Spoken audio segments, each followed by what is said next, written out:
दोस्तों हाल ही में मैंने कॉम्पेनियन नाम की एक अमेरिकन साई-फाई थ्रिलर मूवी देखी है जो जनवरी 2025 में रिलीज हुई थी। इस फिल्म को ड्रू हैंकॉक ने डायरेक्ट करा है और IMDb पे इस फिल्म को मिले हैं 7.4 stars out of 10। Then Rotten Tomatoes पे it is whopping 94% fresh with an audience score of 89%। तो आज की वीडियो में हम कॉम्पेनियन फिल्म की कहानी को जानते हुए इससे जुड़ी कुछ इंपॉर्टेंट थियरीज पे बात करेंगे। अब वीडियो शुरू करने से पहले एज यूजुअल अगर आपको वीडियो पसंद आती है तो वीडियो को लाइक कीजिए, साथ ही चैनल को सब्सक्राइब भी जरूर कर लीजिएगा। So now with that said, let's roll the intro.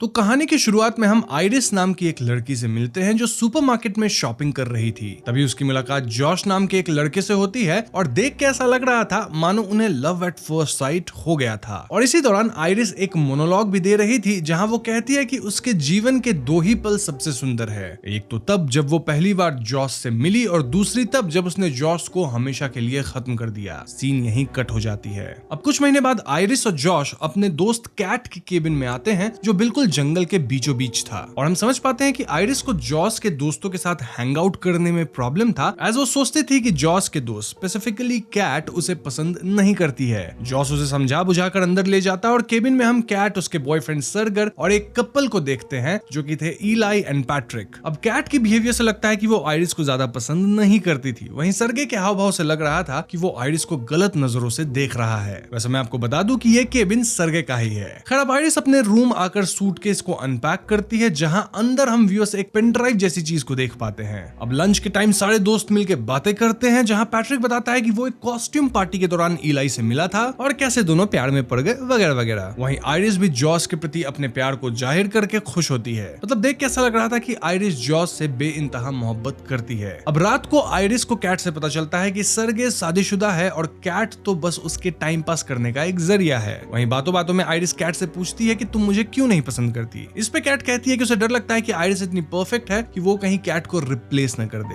ये सुन आइरिस थोड़ा सरप्राइज हो जाती है और कहती है कि ऐसा कभी नहीं होगा। मोरओवर आइरिस खुद कैट की तरह कॉन्फिडेंट एंड फियर्स बनना चाहती है। खैर तो आगे सारे मिलकर डांस वगैरह करने लगते हैं जहां जॉस कैट के साथ कुछ बातें करता है और ये देख आइरिस जलती है। इनफैक्ट वो जॉस के साथ डांस भी करने लगती है। उसी रात आइरिस और जॉस इंटीमेट भी होते हैं और जॉस का एटीट्यूड ऐसा था कि वो तो बस आइरिस को यूज कर रहा है। खैर अब अगले दिन जॉस आइरिस से कहता है कि वो अकेले ही पास के लेक से घूम आए क्योंकि उसे रेडी होने में थोड़ा टाइम लगेगा। आइरिस भी जॉस की बात मान लेती है और हम व्यूअर्स देखते हैं कि आइरिस के कमरे से निकलते ही जॉस अपने फोन के साथ वही पेन ड्राइव को प्लग इन कर कुछ तो करने लगता है। वहीं आइरिस अब लेक व्यूइंग वाले प्लेस पे पहुंचती है और अचानक आइरिस को उसके पॉकेट में एक नाइफ मिलता है। तभी वहां सरगे भी आ जाता है और आइरिस उसे देख घर वापस जाने लगती है क्योंकि ऑब्वियसली आइरिस सेंस कर ली थी कि सरगे का इरादा सही तो नहीं है। स्टिल सरगे आइरिस को बहला फुसलाकर अपने साथ बैठा लेता है और तो और आइरिस से कहता है कि वो उसके बैक पे थोड़ा सनस्क्रीन अप्लाई करने में मदद करेगा। अब आइरिस ऐसा करना तो नहीं चाहती थी, लेकिन क्योंकि वो अपने होस्ट को ऑकवर्ड फील नहीं करवाना चाहती थी तो वो उसका कहा मान लेती है। उसी दौरान सरगे आइरिस के साथ गलत करने लगता है और आइरिस उसे एक ग्लास बॉटल से हिट कर देती है। सरगे अब गुस्सा होकर आइरिस को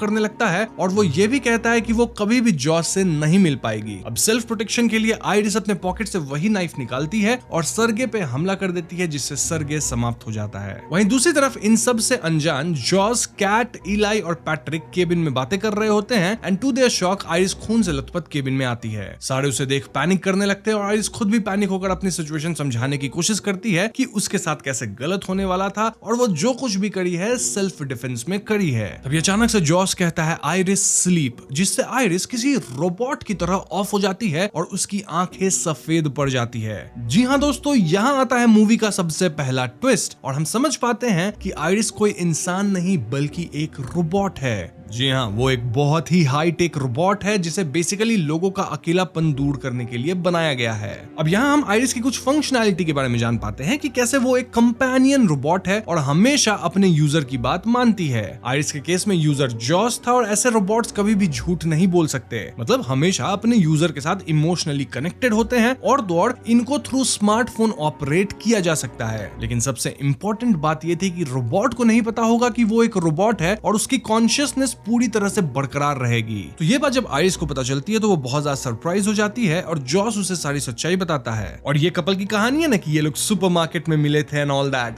वेल ये भी आयरिस की प्रोग्रामिंग का पार्ट था, मतलब ऐसा कुछ एक्चुअली में हुआ नहीं था। जॉस बताता है कि आयरिस को एम्पैथिक्स कंपनी वाले घर डिलीवर करने आए थे और उसने प्रॉपर टर्म्स एंड कंडीशंस पढ़ के उसे परचेज करा है। आयरिस के साथ यूजर को एक लव लिंक सेट करना पड़ता है और हाँ, उसमें यह भी प्रोग्रामिंग है कि वो कभी भी किसी इंसान या जानवर को हार्म नहीं कर सकती। लेकिन सोचने वाली बात यह थी कि आज आयरिस ने ऐसा क्यों किया, मतलब सर्गे को समाप्त क्यों की वो। खैर ये सब सुन आयरिस कहती है कि ऐसा कैसे हो सकता है क्योंकि वो तो ह्यूमन इमोशंस को फील कर सकती है। इस पे जॉस उससे बार बार कहता है कि ये बस तुम्हारे ब्रिलियंट प्रोग्रामिंग का पार्ट है, नथिंग एल्स। इसी बातचीत के दौरान जॉस ने आयरिस को चेयर से बांध रखा था और पीछे से कैट आकर जॉस को आयरिस को शट डाउन करने को कहती है। अब अगले सीन में कैट और जॉस प्राइवेटली बातें करते हैं जहां एक और बड़ा रिविलेशन होता है कि आयरिस को यहाँ केबिन में लाना और उससे सर्गे को खत्म करवाना, ये सब कैट और जॉस का प्लान था। जी हाँ दोस्तों, यहाँ आया एक और ट्विस्ट। बेसिकली हम समझ पाते हैं कि कैट अपने बॉयफ्रेंड से परेशान थी क्योंकि वो एक बहुत घटिया किस्म का आदमी था और इसीलिए कैट और जॉस दोनों सर्गे के खत्म हो जाने पर बहुत खुश थे। अब हुआ यह था कि आज सुबह जब जॉस ने आयरिस को बाहर भेज दिया था ना, तब उसने आयरिस के हार्मलेस होने वाली सेटिंग को ऑफ कर दिया था और तो और वही आयरिस के पॉकेट में नाइफ भी रख दिया था जिसे आयरिस सेल्फ डिफेंस के टाइम यूज कर सके। मतलब यहाँ सभी चीजों के पीछे का मास्टरमाइंड जॉस ही था। अब ये सारी बातें खत्म कर जॉस आयरिस को देखने आता है जो चेयर से अपना हाथ खोल चुकी थी और वो जॉस को पंच कर केबिन से बाहर भागती है। जाते हुए उसे पैट्रिक भी देखता है लेकिन वो इलाई को ये बात बता नहीं पाता। अब एक और बात यहाँ ये थी कि आयरिस जब केबिन से बाहर जा रही थी तो वो जॉस का स्मार्टफोन भी ले जाती है जिससे उसे कंट्रोल किया जा सकता था। इसका मतलब ये कि अब आयरिस खुद ही खुद को कंट्रोल कर सकती है।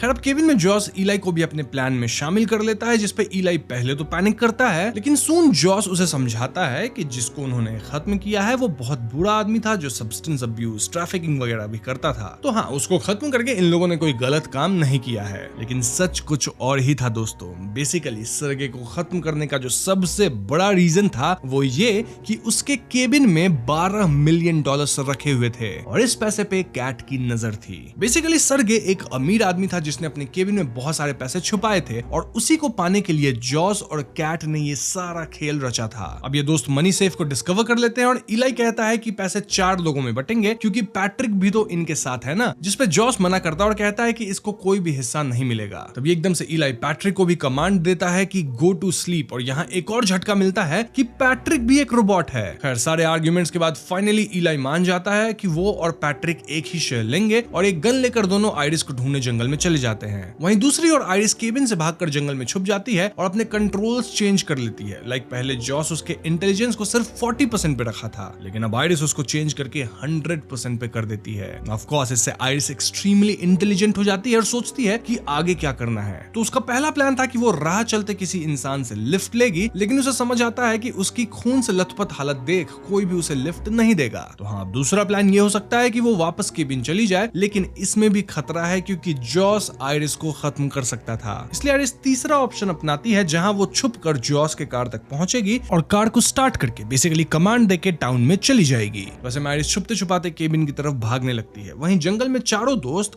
2-2 की टीम में बंटकर आयरिस को ढूंढते हैं और एक पॉइंट पे तो आयरिस इलाई और पैट्रिक के सामने आ जाती है और कैसे भी एक पेड़ के पीछे छुपती है। उसी दौरान इलाई और पैट्रिक अपने रिलेशनशिप के बारे में बात करते हैं जहां इलाई को सच में पैट्रिक से प्यार था। इसके चलते दोनों एक दूसरे को किस करते हैं लेकिन अचानक इलाई को आभास हो जाता है कि पेड़ के पीछे आयरिस छुपी है जिसके चलते वो उस पर गोलियां बरसाने लगता है। अब कैसे भी आयरिस को इलाई पकड़ लेता है और दोनों के बीच हाथापाई होती है जिसमें गोली चल जाती है और ये गोली इलाई को ही लग जाती है और अगर गोली लगी है तो क्या होगा, वेल वो समाप्त हो गया। ऐसा ही बोलना पड़ता है यूट्यूब के कारण। खैर तब तक वहाँ कैट और जॉस भी आ गए थे और आयरिस उन्हें देख केबिन की तरफ भागने लगती है। वो झट से आकर जॉस के कार के अंदर बैठ जाती है और तब तक जॉस भी आयरिस के पीछे पीछे आता है लेकिन लकीली तब तक आयरिस खुद को कार में लॉक कर चुकी थी। अब आयरिस तो यही प्लान करी थी कि उसके वॉइस कमांड से कार चलने लगेगी लेकिन ऐसा नहीं होता। कार को चलाने के लिए जॉस की ही आवाज चाहिए थी। जॉस भी तब तक एक पत्थर उठाकर कार के ग्लास को तोड़ने की कोशिश में लग गया था जिससे सिचुएशन काफी टेंस हो जाता है। आयरिस अपना दिमाग लगाती है और अपने वॉइस को कंट्रोल कर जॉस जैसा बना देती है जिससे कार फाइनली चलने लगता है। इसी सब भगदड़ में जॉस के हाथ और पैर में भी चोट लग जाती है। खैर अब चलते चलते कार बंद पड़ जाती है और केबिन से जॉस आयरिस को कॉल कर उसे मैनिपुलेट करने की कोशिश करता है जिसमें वो उसको अपने पास बुला रहा था। लेकिन आयरिस अब समझदार थी तो वो जॉस की बातों में नहीं आती एंड इंस्टेड वो जॉस से ब्रेकअप कर लेती है। जॉस वापस जंगल में जाता है और अब पैट्रिक को रीसेट कर उसे अपना कंपेनियन बना लेता है और उसे ऑर्डर देता है कि वो आइरिस को ढूंढ कर उसके पास वापस लेके आए। नाउ जॉस यहाँ एक और चीज करता है। क्या?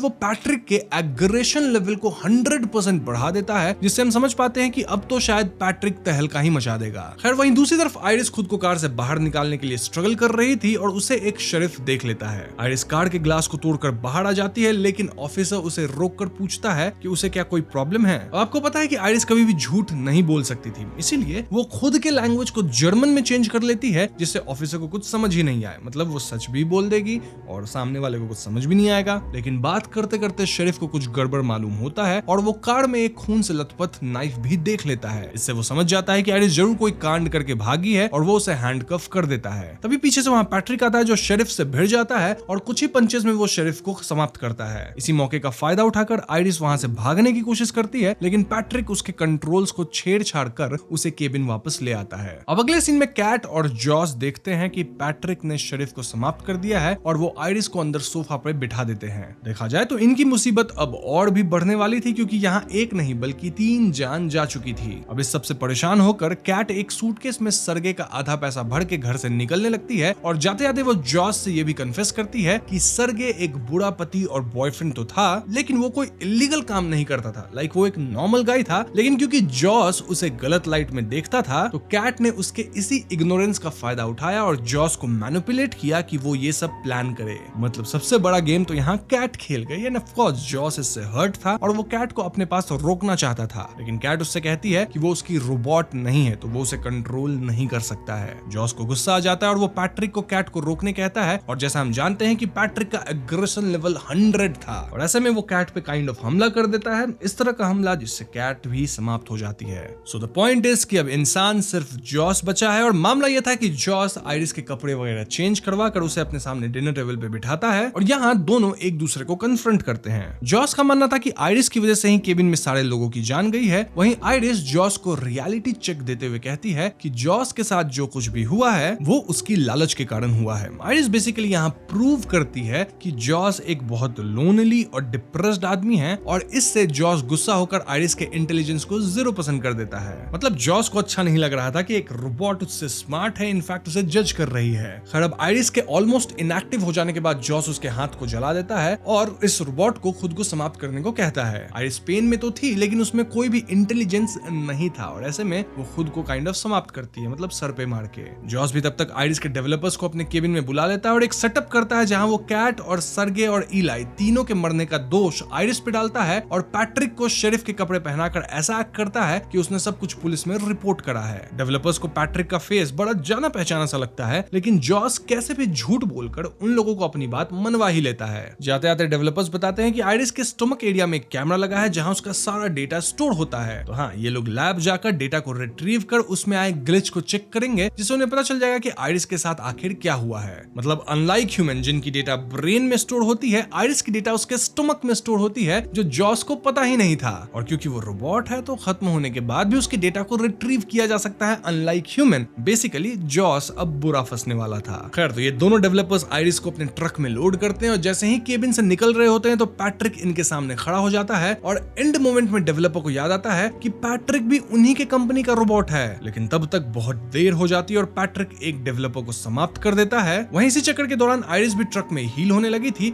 और वो ट्रक से निकलकर भाग जाती है। अब पैट्रिक दूसरे डेवलपर टेडी के पीछे पड़ा था और एक जगह आकर टेडी को सारे लोगों की लाश मिल जाती है। तभी पैट्रिक डेवलपर को पकड़ लेता है, लेकिन पीछे से आइरिस पैट्रिक पे टेजर गन से हमला करने लग जाती है, लेकिन एक रोबोट दूसरे को खत्म नहीं कर सकता था। तभी आइरिस पैट्रिक को याद दिलाती है कि जॉस उसे प्यार नहीं करता, बस उसका यूज कर रहा है। आइरिस पैट्रिक को इलाई के बारे में याद दिलाती है कि कैसे इलाई उसे सच्चा प्यार करता था और ये सब सुन के पैट्रिक भी अपनी ओल्ड डेटा रिट्रीव कर लेता है। इनफैक्ट वो पास ही में इलाई की बॉडी को देख काफी दुखी हो जाता है। मतलब एक रोबोट होने के बावजूद वो टेजर से खुद को ही समाप्त कर लेता है। तो हाँ, इस पॉइंट पे पैट्रिक रोबोट की भी कहानी समाप्त हो चुकी है, बट टेडी बच चुका है और ऐसे में आयरिस उससे एक मदद मांगती है। वहीं केबिन में जॉस सर्गे का पैसा लूटकर भागने की फिराक में था कि तभी उसे सामने आयरिस दिखाई देती है। आयरिस रिवील करती है कि टेडी ने उसके सिस्टम या प्रोग्रामिंग में सुधार कर उसे सेल्फ रिलायंट बना दिया है, जिसका मतलब ये था कि अब आयरिस को कोई और कमांड नहीं दे सकता है, नॉट इवन जॉस। तो हाँ, अब आयरिस जॉस को गन पॉइंट पे लेके उसे डराती है, लेकिन जॉस कैसे भी आयरिस को इमोशनल कर उससे वो गन ले लेता है। इसके बाद एज यूजुअल जॉस आयरिस को चोटिल करने लगता है। मतलब अब भी जॉस का घमंड टूटा नहीं था। एक टाइम पे तो जॉस खुद को आयरिस पे इंपोज करते हुए कहता है कि कहो मैं ही तुम्हारा सब कुछ हूँ, जिस पे आयरिस कहती है कि जॉस ही उसका सब कुछ है। लेकिन एंड मोमेंट पे आयरिस के हाथ एक कॉर्क स्क्रू ओपनर लग जाती है, जिससे वो सीधे जॉस पे हमला कर देती है। हम देखते हैं कि जॉस की दिमाग की नसें फट चुकी है और तो और उसकी एक आंख बिल्कुल सफेद पड़ जाती है, इंडिकेटिंग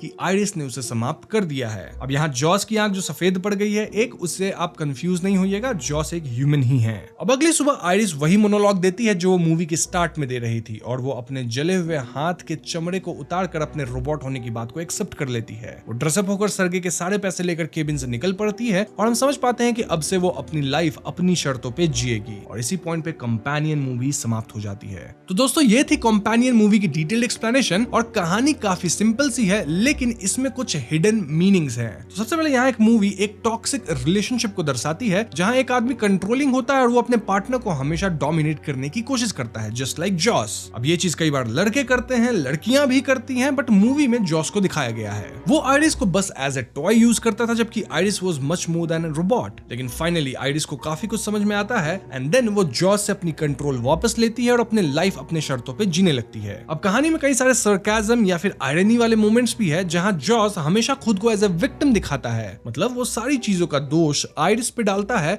कि उसी ने केबिन में सबको खत्म करा है, उसकी वजह से सब कुछ हुआ, जबकि सारा काम जॉस खुद करता था। इसलिए हम कह सकते हैं कि जॉस एक काफी फ्रेजाइल आदमी था जो हल्की सी बात पे ब्लेम दूसरों पे डाल देता था। वहीं अगर सर्गे की बात करें तो शुरुआत से ही उसे एज ए बुरा आदमी दिखाया गया है, और हाँ, हो सकता है उसकी कुछ ट्रेट्स नेगेटिव थी, लेकिन क्या कैट एक अच्छी औरत थी? बिल्कुल नहीं। वो तो सर्गे के साथ सिर्फ पैसों के लिए थी और उसको खत्म करने का प्लान भी वही करी थी। मतलब जॉस वाज द प्लानर, लेकिन मास्टरमाइंड तो कैट ही थी। तो यहाँ हमें डिसाइड करना होगा कि कौन ज्यादा गलत है, सर्गे या कैट। देखो, हम ह्यूमंस की प्रवृत्ति होती है कि हम हमेशा ब्लैक एंड व्हाइट देखते हैं, मतलब ये आदमी गलत होगा या ये आदमी सही होगा। लेकिन रियलिटी में ज्यादातर केसेस के अंदर ऐसा नहीं होता है, क्योंकि मोस्ट ऑफ द केसेस में इट्स ऑलवेज ग्रे। मतलब बुराइयां दोनों में है, अच्छाइयां भी दोनों में होंगी, लेकिन कोई एक ज्यादा बुरा है। तो ऐसे में हमें डिसीजन लेना पड़ता है कि हम किसके साइड हैं। Same is the case with cat, जहां कैट का कहना था कि सर्गे एक बहुत ही अब्यूजिव आदमी था, लेकिन क्या कैट का सर्गे से पैसा छीनना, उसको समाप्त करने का प्लान करना, ये बात सही थी? तो आप यहाँ कमेंट्स बताइएगा कि आपके हिसाब से ज्यादा बुरा कौन था, सर्गे या फिर कैट? अब सर्गे बुरा तो था, ये कंफर्म है, क्योंकि जिस तरह से वो आयरिस के साथ बिहेव कर रहा था, that shows his true personality. अब इस पूरी कहानी में जो रोबोट्स थे, आयरिस एंड पैट्रिक, इनमें इंसानों जैसा इमोशन दिखाया गया है। वहीं अगर आप इंसानों को देखेंगे तो वो रोबोट्स जैसा इमोशनलेस थे, मतलब उनके अंदर एम्पैथी या सिंपैथी थी ही नहीं। तभी तो रोबोट्स इंसान को मारने से हिचकिचा रहे थे, लेकिन इंसान इंसान को मारने से हिचकिचा नहीं रहे थे। सो लाइक आई सेड, एक और आयरनी यहाँ पे हमें क्लियरली दिख जाती है। पैट्रिक तो इलाई को इतना चाहता था कि वो खुद को ही समाप्त किया, which was not needed for a robot। अब कहानी इंसान के ग्रीड को भी दर्शाती है, जहां ये सारे दोस्त पैसों के मामले में इतने अंधे हो गए कि सही और गलत किसी का भी पहचान नहीं कर पाए। लेकिन अंत में सारे मारे गए एक्सेप्ट फॉर आयरिस, क्योंकि वो शुरू से ही सही थी। मतलब इन जनरल वो कभी भी किसी को चोट पहुंचाना नहीं चाहती थी। मूवी के एक सीन में जहां आयरिस देखती है कि जॉस ने उसके इंटेलिजेंस को 40% पे रखा है, ये सटली इंडिकेट करता है कि कैसे कुछ इंसानों को अपना जो पार्टनर चाहिए होता है वो ज्यादा इंटेलिजेंट नहीं होना चाहिए। यहाँ काइंड ऑफ ये भी सटली डिपिक्ट किया गया है कि लड़कों को औरत अपने से ज्यादा इंटेलिजेंट नहीं चाहिए होती है, तभी तो वो उसे हमेशा अपने कंट्रोल में रख सकते हैं। ये बात तब भी प्रूव होती है जब जॉस और आयरिस डाइनिंग टेबल पे आर्ग्यू करते हैं और आयरिस उसे उसकी कमियां बताने लगती है, और गुस्से में जॉस आयरिस की IQ 0% कर देता है। मूवी में ऐसे कई हिंट्स है जहां जॉस के वीकनेस को हम देख पाते हैं। सब पे हम क्लियरली बात नहीं करेंगे क्योंकि इट्स क्वाइट ऑब्वियस, बट हाँ, इस मूवी के अंदर कई सारे छोटे छोटे डिटेल्स हैं जिससे हम और भी ज्यादा मीनिंग्स निकाल सकते हैं। अब इस फिल्म के अंदर एक और चीज है जो कि हम सबको सोचनी चाहिए, और वो ये कि जिस तरह से AI हमारी दुनिया में आ रही है और जिस तरह से रोबोट्स को इन चीजों से इंटीग्रेट किया जा रहा है, तो क्या ऐसा फ्यूचर में रियली पॉसिबल हो सकता है जब रोबोट्स भी खुद से सोचने लग जाए? I mean, कभी आप चैट GPT से बात करके देख लो, वो इतना रियल लगता है मानो आप किसी इंसान से बात कर रहे हो। तो क्या उनके अंदर भी इमोशंस है? क्या जब रोबोट्स बनेंगे इस तरह की AI के साथ, तो क्या उन्हें भी हम ह्यूमंस की तरह मानेंगे या फिर वो सिर्फ रोबोट्स हैं? ये ब्लड लाइन क्रिएट करती है, और भले पहले की मूवीज में इस चीज को काफी अच्छे से दिखाया दिखाया गया है, लेकिन अब रियलिटी में भी ये चीजें कहीं ना कहीं सच होती दिख रही हैं। मतलब ऑफ कोर्स अभी हम लोग बहुत प्रिमिटिव लेवल पे हैं, लेकिन हम कह नहीं सकते अगले 20-25 साल में ऐसा सच हो भी सकता है। तो क्या फिर टर्मिनेटर जैसा कुछ होगा हमारी दुनिया में, या पता नहीं क्या होगा। रोबोट्स क्या फील करेंगे चीजों को, क्या हम रोबोट्स को इस तरह से यूज कर सकते हैं, या फिर उन्हें हमें ह्यूमंस की तरह ही इस्तेमाल करना होगा। इस्तेमाल करना मतलब ह्यूमंस की तरह ही ट्रीट करना होगा। So this again is a very interesting thought जो कि ये फिल्म रेज करती है, और इसलिए मैं कह रहा हूं कि this film was quite interesting. तो आप चाहे तो इस फिल्म को जाके देख सकते हैं। Now like I said, movie के अंदर काफी छोटी छोटी डिटेल्स है, और अगर हम इन सब पे बात करने लग जाए तो एक्सप्लेनेशन बहुत ज्यादा लंबी हो जाएगी। तो इसको शॉर्ट रखते हुए यहाँ पे मैं एक्सप्लेनेशन को खत्म करूंगा। बट हाँ, मैंने यहाँ जितने भी इंपॉर्टेंट पॉइंट्स थे सब कुछ एक्सप्लेन कर दिया है। उम्मीद करता हूँ आपको एक्सप्लेनेशन पसंद आई होगी। पसंद आई है तो वीडियो को लाइक और शेयर करें। साथ ही चैनल पर नए हैं तो हमें सब्सक्राइब भी कीजिएगा, क्योंकि हम अपने चैनल पे ऐसे वीडियोस लाते रहते हैं। पीस।